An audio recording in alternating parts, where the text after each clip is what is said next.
Hey guys, Ryan from Spyker Workshop, and today I got a new project in the works here. I got a 1/6 scale Dragon Sherman kit, and this comes as like a static display plastic model kit. The thing's huge, but it is not ready for any RC use. There's several other companies out there that make RC conversion kits and stuff for this thing. But I'm going to be doing my own lineup of similar products. I have one thing ready to go, nearly, and it's the tracks for this thing. The kit by default comes with these tracks here. While they look really nice, they are not meant for any RC use at all. That's the only thing that holds the tracks on with the stock thing. It's like a little plastic knob that you could basically break by hand. I mean, this thing can't do any RC use at all. Some people will go and convert these by filling it with resin and putting like rods in it and stuff like that. And that can work, but it's a lot of extra work and stuff. What I came up with using my injection machine and Delrin, which Delrin is a type of plastic that is like extremely strong. They use it in like gears and bushings, and I came up with these as tracks that I'm going to be selling in the near future. And there'll be several different options. You'll see these are kind of a darker gray color than the pad. You'll be able to pick on my website if you want black end connectors or dark gray ones. And the reason for that is the real tank, these pads are solid rubber blocks, and then the end connectors are steel. So some tanks, you can see that they painted them black, or they just run them steel. That's the only negative thing about Delrin, is that you cannot paint this stuff. It's like an oily self-oiling surface. So pretty much nothing will stick to this stuff, so you can't paint these. That's pretty much the only negative about these. But however, the strength of these, which you check out towards the end of the video, I already recorded some strength tests on these links, and they it took an amazing amount of weight to actually break these links. Like, Delrin is just so strong. So yeah, in my injection machine, I made some molds for the end connectors. I get 4 of them at a time, and then I also made a mold for the track links, or track pads, and I get 2 of these at a time. And the surface finish on them, it's not perfect, because you know, I'm not a complete expert on injection molding. There's a lot of science that goes into making the surface finish like perfectly smooth. But these I was focusing on just strength, which they definitely succeeded. But being that the real ones are cast in rubber, I mean, these look pretty realistic to me, I think. The end connectors came out really nice, though. And then the top, these are actually 3D printed covers on the top. Here's one of the covers here. And the reason I didn't cast this in Delrin is just because the cost of Delrin and all the injection molding time. Because these actually have, you can see the rounded part there.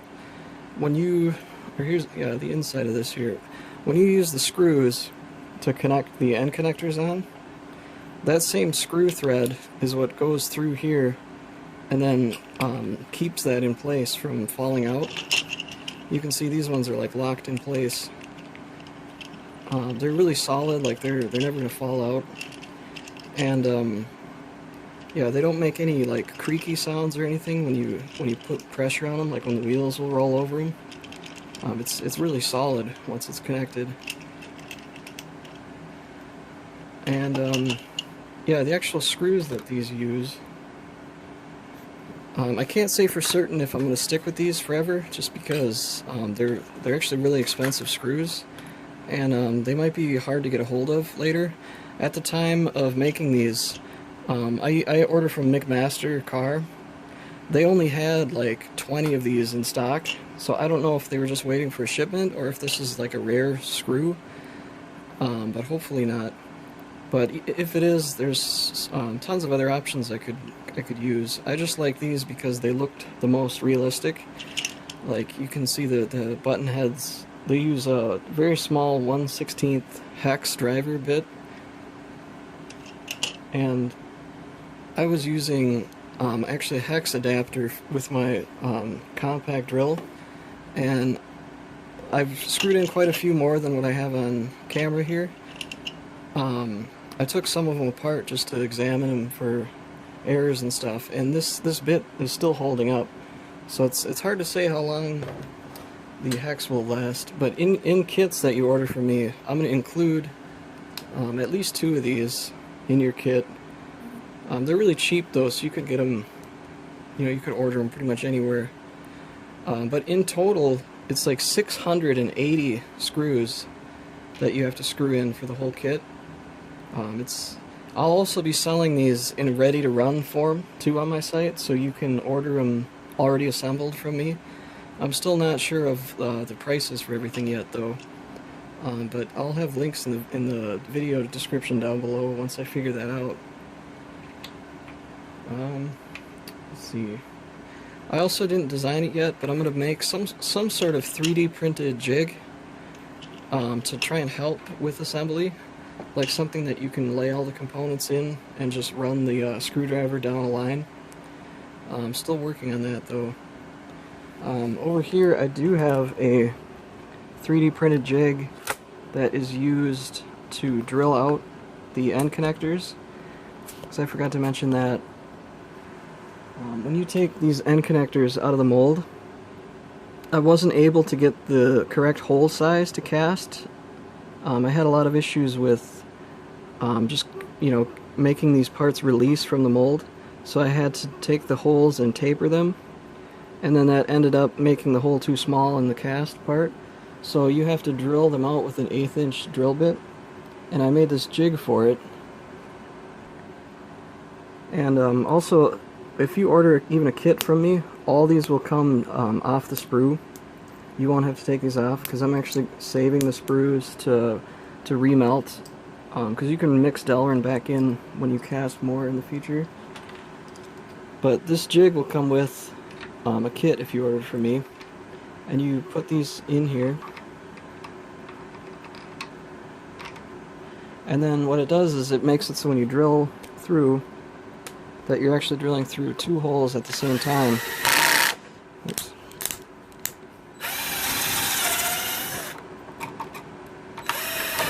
And it makes this part go pretty quick.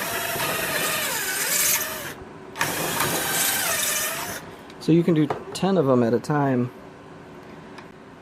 And what else is cool about the jig is that you've seen I only needed to use the hand on the drill. The jig holds them all in place, and like you don't need to like actually hold each one as you drill them. And then yeah, they come out then with a 1/8 inch hole drilled all the way through. And since the part already had kind of a hole casted into it, the drill kind of just self-guides right through it. Makes it really easy. Yeah, and then I'm just going to quick show you guys how to assemble these as like the instructional video for it.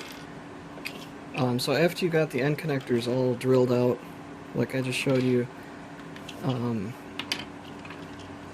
you'll want to line up the tread pads so they go in the same direction,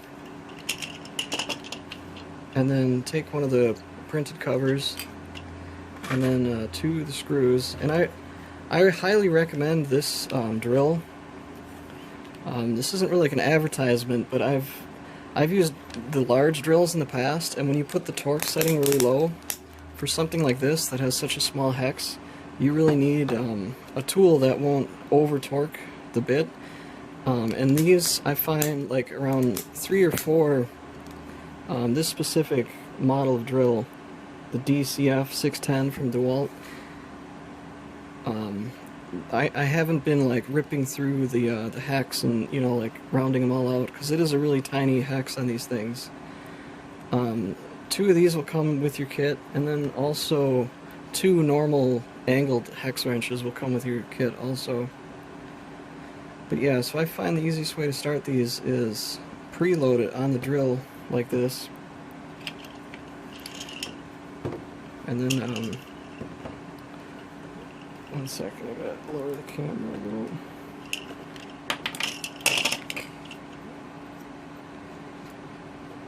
Or actually, I don't need to preload it because it's already on the track, started already here. And at the time of the recording of the video, I don't have the 3D printed jig made, like I was saying, to help hold these all in place. But for now, you just line up with the hole.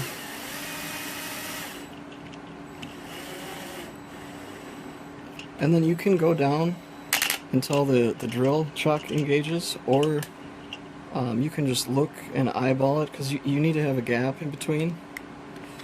Maybe like half a turn back out, or even a quarter turn.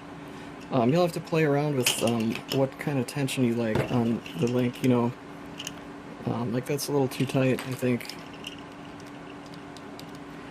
And yeah, also this cover, you don't actually have to put this on until you do the other side, because it can actually drop in sideways like that.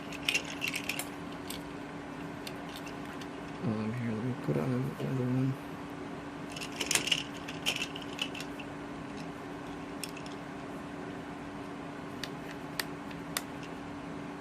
But yeah, once I make a 3D printed jig, it'll be the same assembly steps, but you'll be able to put them in something to hold everything in place. And yeah, you can see, I don't have them made yet, but I will eventually be making the duck bills that the Shermans have. And I made sure to order a large enough screw size, so when there's a duck bill screwed in here also, there's still enough screw on the inside to hold in these cover plates. So, yeah, I'm not sure when I'll get around to making the duck bills. I want to see first how well these actually sell before I get to that.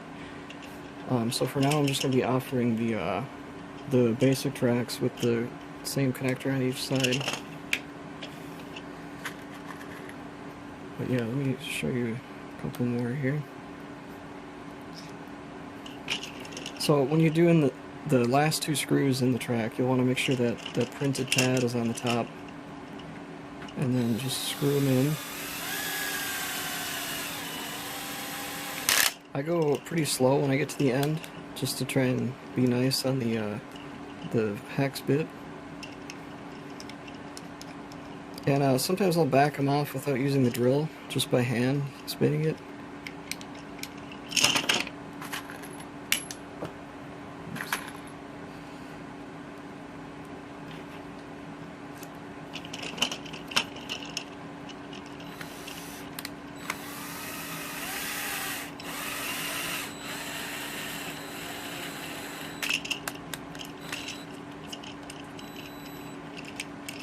Yeah, so you only have to do that 680 times to assemble the entire tracks, which kind of sucks, but yeah, that's pretty much the only way you can actually get these things together. The benefit of using a screw like this over a pin is it just keeps the cost down. Even though these screws are still pretty expensive, it's like, my cost is like almost $8 a box, and it needs 7 boxes. But the advantage is it has a really strong connection point. Like these pins can never like back out. There's never going to be enough torque on the pins moving like this to ever unscrew the screw either, because the holes that are cast in these, they're undersized. So like you're pretty much burning threads in here as you screw the screw in, because they do heat up quite a bit just from going through the Delrin. But it makes a really strong bond.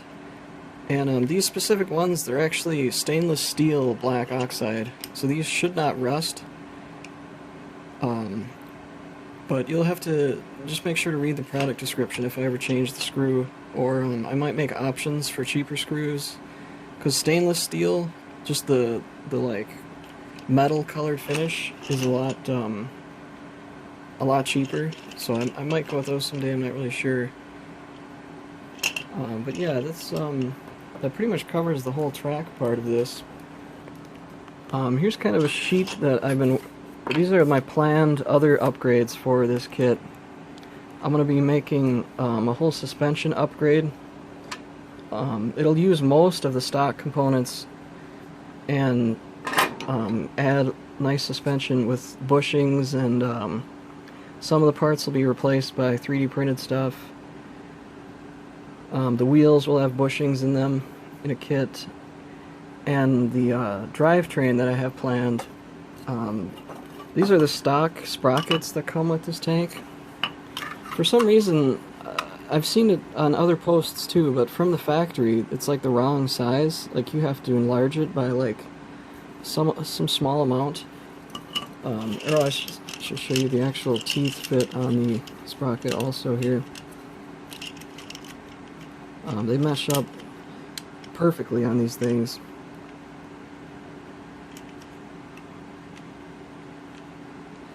But yeah, the space between them, it's weird because even the stock tracks that come with the tank don't fit on their sprocket when it's together. I don't know if it was just a factory error or what. It almost looks like they just measured the distance between the pad and then didn't take into account that flange on the actual end connector. But I'm going to make a kit that has an adapter that you insert in here. I'm not sure exactly how it will be yet, but I'll be making videos on each of these things when I get to there. But I'm going to be using, similar to what my Spyker cat in my Scorpion tank use, it'll be a big hex shaft, and the printed adapter will have a hex in it with a screw on the end, so you'll have to modify some stuff to put a screw through the end. But that eliminates the use of any set screws or any shaft locking things, the keyways. And then on the inside, I'm going to have a two big bearings, and it's like a 3D printed insert that the hex will go through to be able to ride on the bearing. And then these are the motors that I plan to use on the inside. They're like car wiper motors. They run on 12 volts. They have a good amount of torque, but I'm going to be gearing it down. It'll be stepping down like a 3-to-1 ratio or something through a belt drive on the inside. So it'll be very simple components. And then I'm also going to be doing something with the idler wheel. It's kind of hard to explain my idea. I'll probably just wait until I make the video for it. And then another thing I'm going to be doing is making a... Oops, sorry about that. Making a hull reinforcement kit for on the inside. The stock tank is... I think it's decently strong. It just needs some reinforcing in some areas to make it RC. I'm going to be making like giant 3D printed ribs that you'll either glue or screw into the hull, like 3 or 4 of them. And then yeah, the front reinforcement block will probably have the motor mounts built into it. But it'll probably be a while until I get to all those upgrades. But within probably a week or so, or less, I'm going to have these out for sale. I already shipped a whole set of these to my friend, who actually is the one who got me into working on this. So he'll probably have some videos or pictures up on, because he has one of these tanks already mostly converted for RC use that he did custom work on. So I'll try to keep you guys up to date when he equips his tracks on his. Sorry I kind of got into a very long video here, but immediately after this I'm going to be showing you guys the strength test that I did on these tracks. yeah, let me know down below in some comments what you guys think of all this, and let me know if you have this 1/6 scale Sherman. And yeah, thanks for watching. Check out the stress test coming up. So here is the Sherman tracks. I've got them mounted to my ceiling on this rope jig that I made, and these are the Delrin ones that I'm casting for the 1/6 scale Dragon Sherman. And then I don't have the covers on these tracks just because I didn't get around to them yet, but the covers will just be like a simple cover plate. They don't offer any sort of mechanical strength to the tracks, so I can do this strength test video before I get those done. And the links are just held together with some 440 sized button head hex screws, and there's one on each side. And yeah, I just have some zip ties to hold the ropes to the actual end connectors, and then I have another loop on the end, and I'm going to be stepping on this and trying to see just how much force these things can actually take. So I weigh probably around 250 pounds or so. So if these things can hold me up, there should be absolutely no problem to run on the Sherman. You can see the jig on the ceiling there. It's just like a leg bolted in. So let's see if it can handle it here.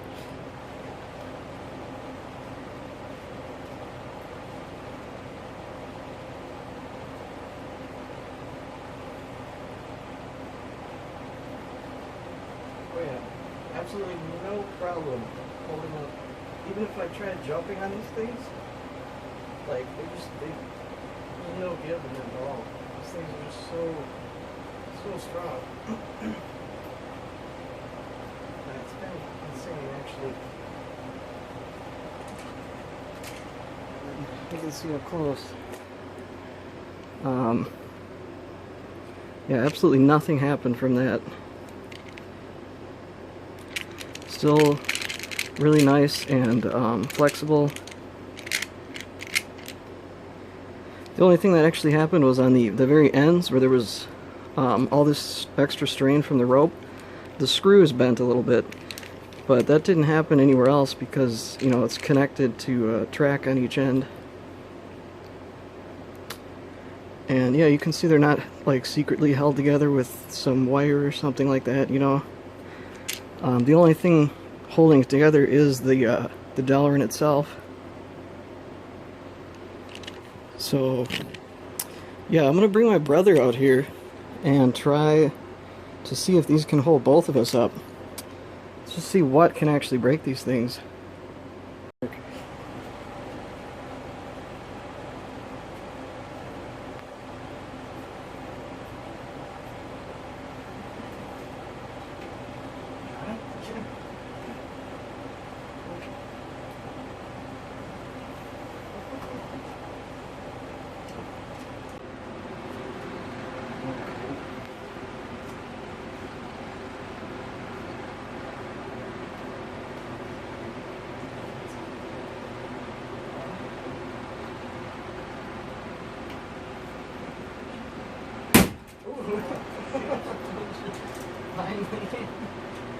So I would say that's 450 pounds or so. Yeah. Well, that was my brother and me. So it looks like, yeah, what did you say, like 450 pounds total? That's a pretty good strength rating for these tracks, I would say.